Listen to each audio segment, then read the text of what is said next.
Ladies and gentlemen, today I am here to speak to you about ambiguity. Ambiguity talks about something that is unclear, something that is confusing. And I bet every one of you in this audience has at least one time in your life taken advantage of ambiguity by not stating clearly your plans, or not stating clearly what you're going to do, or not stating clearly your opinion on controversial issues. And ambiguity is, to all of us here at least, an important issue. Because when you're doing public speaking or debate, like we have been gathered here today to do, ambiguity is not something that is commendable. You have to be clear about what side you're on. You have to be clear about what you're trying to advocate, and you have to be clear about what it is that you really believe in. But ladies and gentlemen, so many of us make mistakes. Many of us choose to go to the safe side, the less scary side of choosing ambiguity. And I ask you, have you ever found that ambiguity brings consequences? That you have to take responsibility for your ambiguity later on? That ambiguity is only postponing a choice, only postponing an expression that you would have to make at one point in your life anyway. You can even face the consequences when you're debating, because your scores go down if you're ambiguous. If the judge can't find out what you're really trying to talk about, then the judge docks scores off of you. So ambiguity does bring consequences. That's clear in our everyday lives. For example, if you don't try to take sides with your friends and then later your friends force you to take sides, there might be a fight. And that's also unpleasant.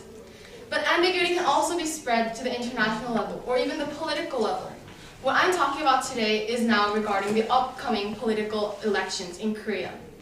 The presidential elections are coming soon. They'll be held in 2 weeks or so. And the candidates are now voicing their opinions, their persistent policies clearly. Or rather, they should be voicing them clearly, but many candidates are resorting to ambiguity. One candidate states, "I will be an economic president." What is an economic president? What is a president who worries about the economy? Another says, "I will be the president who makes the family happy." What kind of a president makes a family happy? We are unclear about these issues. On the other hand, there is one candidate who is very clear. He says, "I will bring I will bring the UN headquarters to Korea." He says, "I will make all these changes in Korea, and they will all be practical. They will be effective." Yet many people regard his policies, his proposals, as being radical. So, ladies and gentlemen, being ambiguous may have consequences, but on the other hand, not being ambiguous, being too clear, we often condemn these people who are too clear. So which one is the right path, ladies and gentlemen? In the end, I believe that voicing your opinions clearly is the path that we should take.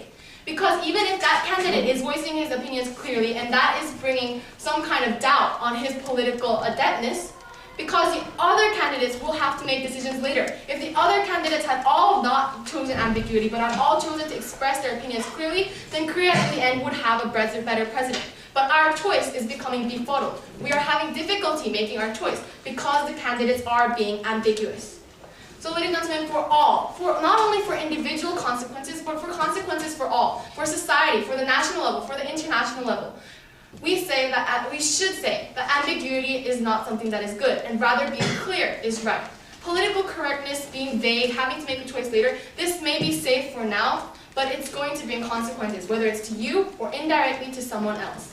Therefore, ladies and gentlemen of this audience, I ask you today that you now be clear in your opinions. That when your friend asks you about an opinion, you don't say, "Oh, you really look skinny in that outfit," but you actually tell her, "Yes, that outfit is not good on you." Because if she wears that outfit outside to a date, then her boyfriend will not be happy. And that might be a negative consequence. When that boyfriend tells her that your outfit makes you look fat and the friend comes to you later angry, that might not be a good consequence. And again, on the more bigger level, if we choose the candidate that was ambiguous because we believe it's safer than the candidate that wasn't, will that candidate really live up to his ambiguous taglines? Will that candidate really bring an economic Korea? Will that candidate really bring a Korea where families are happy?